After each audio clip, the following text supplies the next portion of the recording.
Ladies and gentlemen, welcome back to It's Called Soccer, the show where I discuss soccer from the perspective of an American sports fan. I'm your host, Michael. Coming up on today's show, I'm going to briefly talk about the January transfer window, Liverpool struggles, the Arsenal versus Newcastle match, Erling Haaland's brilliance, Chelsea FC's messy pursuit of Enzo Fernandez, and the USMNT telenovela drama series. It's a jam-packed episode, so strap in.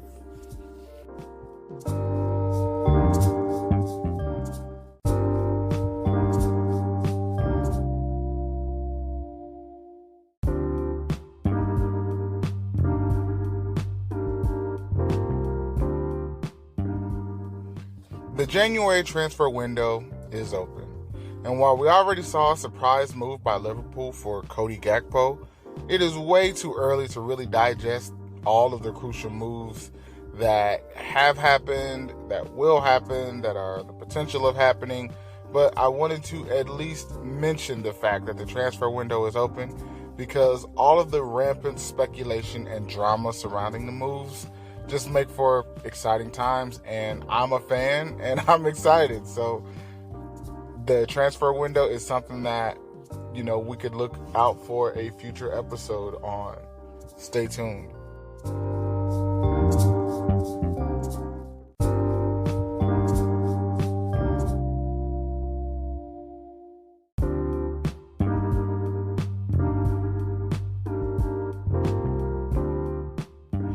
All right, everybody. Liverpool is struggling. They are down bad. It's not even fun to watch them be this bad. I mean, if you don't root for Liverpool, that's one thing, but you don't want to see that team look this bad. It's all fun and games to pick on Darwin Nunez for just how terrible he's been at finishing since he's gotten there. He's not converted many of his easy chances in a Lukaku World Cup style, and that's something to look out for. But anyways, Liverpool look bad defensively. They look bad in the attacking and the forwards, and their midfield also is in shambles. Now, they did limp into the break for the World Cup, and we thought that with some rest, with some time off, they could regroup and they can come back strong. But they haven't even looked good since play has resumed, since league play has resumed. Their loss to Brentford was something different, though. They took a beating. Brentford beat Liverpool for the first time since 1938, and they did this without their talisman player in Ivan Toney. They had 8 shots in Liverpool's box in the first half alone, but they only managed to convert 2 of them. So on one hand, I'm like, okay, good job, Liverpool. I don't know. But on the other hand, it's like, man, maybe Brentford just were missing Ivan Toney just a little bit in those goal conversions. But you know what? Yes, Liverpool has injuries. But this is pro sports. Nobody cares about your injuries. And why is that? Because everybody is dealing with injuries in some way or another. And it's also clear that they are far more than just one signing away from being competitive if they go and grab a midfielder. They need, as one article stated that I read, an injection of dynamism. They need that badly. There's much more you can say about Liverpool's struggles. You can get all into the weeds about it, but I really will just leave it down to this. They need to be careful about where exactly they finish, because not seeing them playing European football next year, European soccer, is a real possibility. No Europa's League, no Champions League, and that is just not something that we're accustomed to seeing with Jurgen Klopp.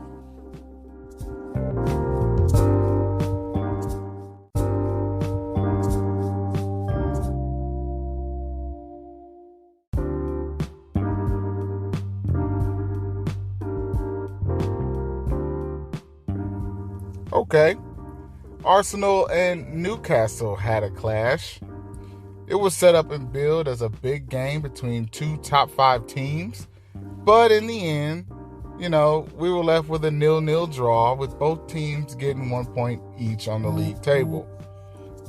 Arsenal's best period of the game came early when they looked dominant. In the opening 10 minutes of the match, they did attempt 5 shots. So they came out of the gate pressing, they had the foot on the gas, they were ready to go. But later on in the game, in second half injury time to be precise, a little controversy ensued with a handball in the box off the arm of Newcastle defender Jacob Murphy. Now, no replay was reviewed, and VAR didn't seem interested in review either. So the tie between two teams shows that if Arsenal want to seriously challenge for the number 1 spot, they will need some attacking reinforcements as we advance. Because let's just be realistic here. Arsenal's front has been good. Yes, no doubt about it. But can we genuinely expect them to score every single game? The obstacles to getting to the top and staying there are what really define a team's greatness. And we know they want and have eyes for the Ukrainian, I want to say his name is pronounced Mudryk, but Chelsea may hijack their lowball attempts to secure his services if they aren't careful. Now, there was always no doubt while watching the bright youngsters to be able to score goals that Gabriel Jesus, his presence is simply missed in a big way on this Arsenal team. Once the young dynamic players hit a little bit of a struggle or a wall, they need that veteran presence to show up. Now, where Arsenal's roster depth starts to fall apart for me is in those attacking forward positions. Behind the club's leading stars, they've got some young talented guys there, but we can't be certain they'll really be able to carry the load because they haven't been injected in any games with any meaning, and their lack of experience is glaring. So, depending on who they grab in January, I believe that they need to make some significant moves to bolster their backup attack. And I don't know how many players out there looking for new clubs are looking to go to Arsenal and sit behind some younger, talented guys. So be on the lookout for some interesting storylines there coming out of Arsenal.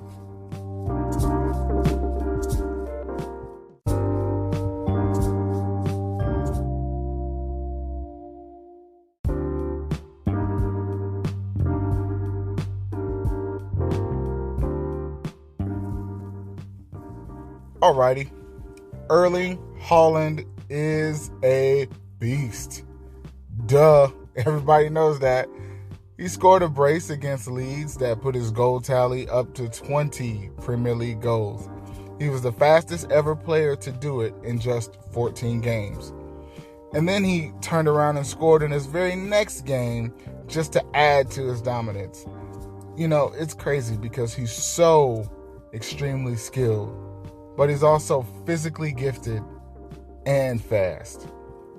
There is nothing that any of the best defenders in the world can do to stop him. I think the only person that can stop him is him.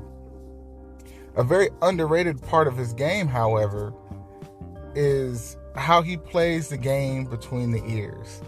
He's kind of got like a Peyton Manning style thinking man's ability to play the game, but he's added that brain to that physical, big, strong, sturdy body with top-end speed and goal-scoring ability.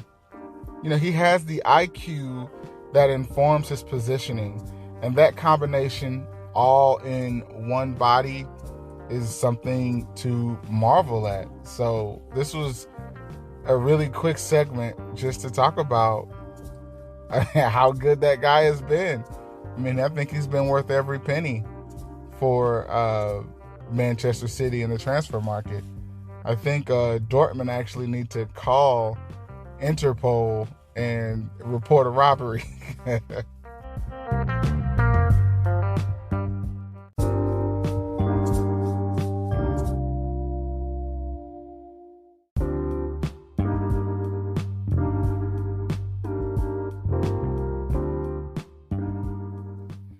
So we have seen so much talk about the Enzo Fernandez transfer, and I'm talking about here in the Chelsea world. So if you haven't seen it, forgive me. But it's actually turned into just a saga all its own.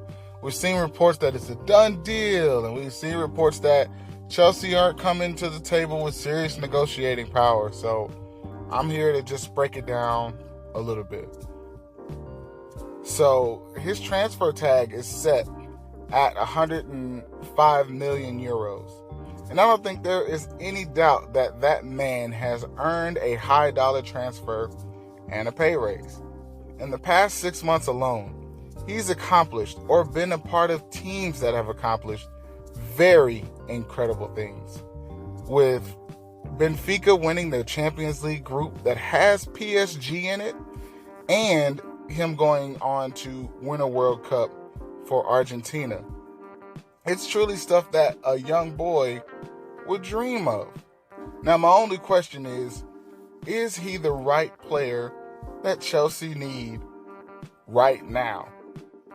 And if the answer is yes, then why the heck are you dragging your feet with all this hemming and hawing to get the deal done?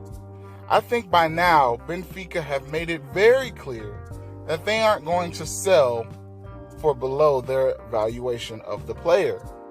But for anyone willing to spend big, this guy has had a very small sample size of what he's capable of at this level. Now, we've seen what he wants to do for Chelsea, that he wants to go to Chelsea, but Chelsea don't seem to be negotiating with Benfica in good faith. At least that's what I've read in some reports. I've also read that they went into negotiations, and now I'm saying Chelsea. Chelsea went into these negotiations with a number around $75 million, but they didn't even have that kind of money to part ways with. So you're going into negotiations talking about $75 million, and you don't even have $75 million? I don't understand that. And I've also read that they want to break the release clause payments up into chunks of 3 or 4 installments. And that also doesn't seem like something Benfica is willing to accept. This stuff is far from over with the Enzo transfer, but I don't know if it's gonna be worth it in the end. Stay tuned, because that one's a show.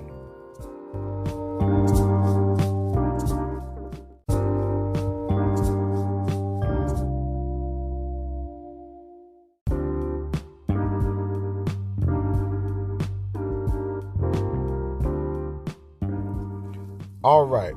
So lastly, the Rainer Berhalter soap opera. On Tuesday, Greg Berhalter issued a statement written by himself and his wife Rosalind.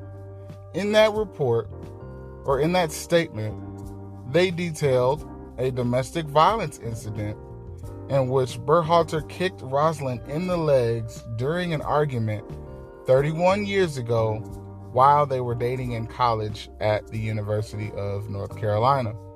Now, Berhalter claimed to have released a statement because he got wind that someone was trying to blackmail him. Then, on Wednesday, we find out that the informant, quote unquote, was Danielle Reyna, who is the mother of U.S. men's national team player Gio Reyna. Now, she made these statements alongside her husband and former USMNT player and former USMNT teammate of Greg Berhalter, Claudio Reyna. This was confirmed through some investigative reporting and via statements the Reyna family put out themselves in their defense. So, a quick timeline of what all happened. So, let's just start in 2002. Greg and Claudio were national team members together for the USMNT. They'd also grown up together. They played high school soccer together. These dudes have known each other for a very, very long time. Now, fast forward November of 2022, at the World Cup in Doha, Gio was not called on to play in some games where his skill set would have undoubtedly unlocked a higher level of play for the U.S. But on the back end, we learned that it is due to a lack of intensity in practices and behind the scenes. But in the moment, Greg tells us that Gio wasn't picked to play because he is injured. Now that is seen as odd because Gio comes out and says he's fine, he's in shape, and he's feeling great. So in those moments, Claudio Reyna, who's Gio's father, was incensed. He's pissed his boy's not playing. Now Berhalter then comes out and says he never lied about Gio being injured and challenges everyone publicly to believe whatever or whoever they want. Reyna finally makes an appearance at our third game in Qatar versus Iran. And he also gets some time in the knockout game versus the Netherlands, but he did not play long enough to have any significant impact on any game for the United States. Now, in December, which is just last month here, just after the U.S. was knocked out of the tournament, so maybe around the 11th, Berhalter was asked to speak at a conference on moral leadership. And it was Berhalter's understanding that the conversation or the contents of that conference would be explicitly off the record. He was quoted as saying one extended quote, which appears to directly touch on the situation with Gio Reyna without using Gio's name. He said, "In this last World Cup, we had a player that was clearly not meeting expectations on and off the field. One of 26 players, so it stood out. As a staff, we sat together for hours deliberating what we were going to do with this player. We were ready to book a plane ticket home. That's how extreme it was. And what it came down to was we were going to have one more conversation with him. And part of the conversation was how we're going to behave from here out. There aren't going to be any more infractions. But the other thing we said to him was, you're going to have to apologize to the group, but it's going to have to say why you're apologizing. It's going to have to go deeper than just, guys, I'm sorry. And I prepped the leadership group with this. I said, okay, this guy is going to apologize to you as a group, to the whole team. And what was fantastic in this whole thing is that after he apologized, they stood up one by one and said, listen, it hasn't been good enough. You haven't been meeting our expectations of a teammate, and we want to see change. They really took ownership of that process, and from that day on, there were no issues with this player. As a coach, the way you can deal with things most appropriately is going back to your values, because it's difficult to send a player home. It was going to be a massive controversy. You would have been reading about it for 5 days straight, but we were prepared to do it because he wasn't meeting the standards of the group. The group was prepared to do it as well." End quote. That was a lot. Now, we're going to fast forward to December 11th, where we learned the details surrounding Gio's lack of intensity, quote unquote, that was mentioned earlier. And then on December 12th, on Instagram, Gio Reyna publishes his reaction to Berhalter's comments and the ensuing coverage. He says, and I quote, "I am disappointed that there is continuing coverage of this matter, as well as some highly fictionalized versions of events, and extremely surprised that anyone on the U.S. men's team staff would contribute to it. Coach Berhalter has always said that issues that arise with the team will stay, quote, in-house. If we can focus on team unity and progress, I love my team, I love representing my country, and I am focusing now only on improving and growing as a soccer player and a person. I hope that going forward, each person involved in U.S. soccer focuses only on what is best or in the best interest of the men's national team so we can enjoy great success at the World Cup in 2026. End quote. Whew. So, January 3rd, then comes a statement from the Berhalters, which talked about the domestic violence incidents. And then January 4th is when we learn that Danielle Reyna, who is the mother of Gio Reyna, is the one who leaked the story. But the Reynas claim in their statements that they never threatened anyone.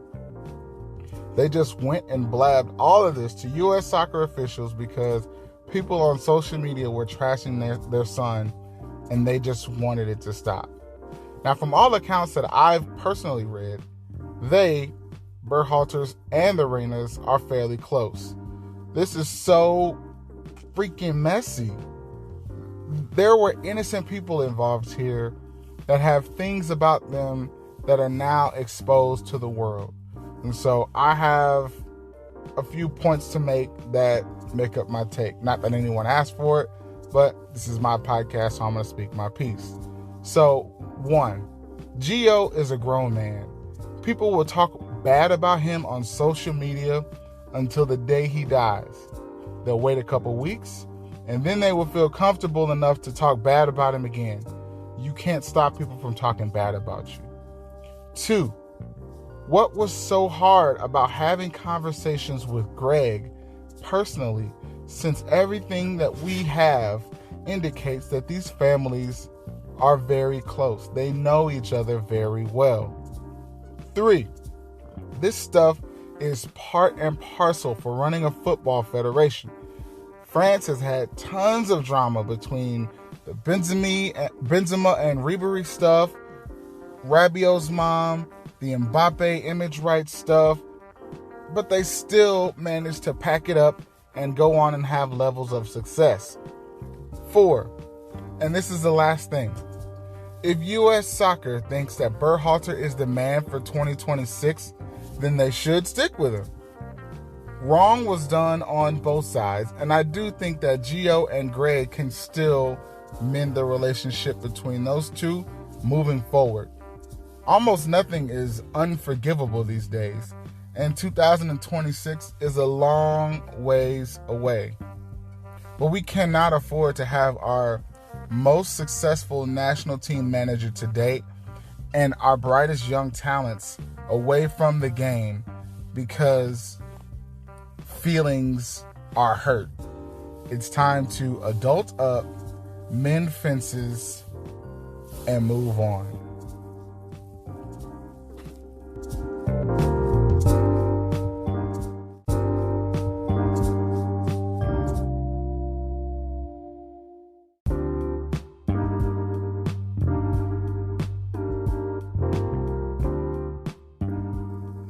All right, that is going to do it for today's show. If you like what I'm doing here, please share this podcast with a friend or two. Give me a follow on Twitter, Instagram, and YouTube. Links to my socials are in the show notes. Also, review the show on Apple Podcasts and give me an honest rating. I'd like to use these for constructive criticism, and it helps me grow. I'll catch you guys in the next one. Later.